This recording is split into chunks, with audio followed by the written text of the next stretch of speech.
بص، قبل ما نخش في اي نقاش لازم نحط قاعده واضحه: التحرش جريمه، مفيش لبس يبرره ومفيش حجه تشيله ومفيش ظرف يخليه مقبول. اللي بيعمل كده هو اللي غلطان 100%، واللي بيقول لبسها السبب نسى ان في منتقبات بيتحرش بيهم وفي محجبات بيتشتموا وفي محترمات بيتأذوا. يبقى المشكله مش في اللبس بس، المشكله في نفوس مريضه وحوش بشريه بتدور على ضحيه مش على مبرر. وخلينا نكون صادقين شويه، المشكله مش بس في الفعل، المشكله في الفكره اللي وراها. في بعض الذكور عندهم وهم اسمه الاستحقاقيه، حاسس ان اي بنت موجوده في الشارع كانها موجهه له هو، وده مش شهوه وبس، ده خلل سيكولوجيا. بقى في ذكور بتتحرش مش عشان اللبس لكن علشان احساس سيطره او نقص جواه، ده شيء اكيد، فراغ، غضب ممكن، او تربيه بايظه. يعني بيحاول يعوض نفسه بانه يفرض نفسه على حد اضعف، وده بيفسر السلوك لكن عمره ما يبرره.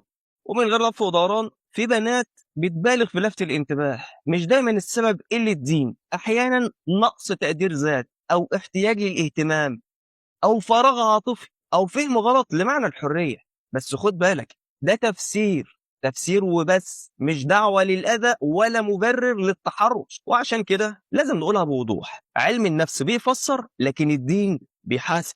يعني مهما كانت دوافعك، انت كراجل مطالب بغض البصر ومطالب تتحكم في نفسك، وانت كبنت مطالبة بالستر ومطالبة تحمي نفسك. كل واحد ليه دوره وليه ابتلاءه وليه حسابه.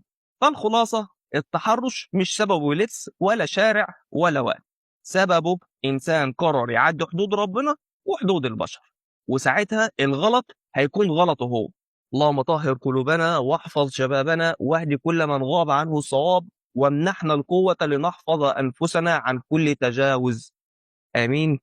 السلام عليكم.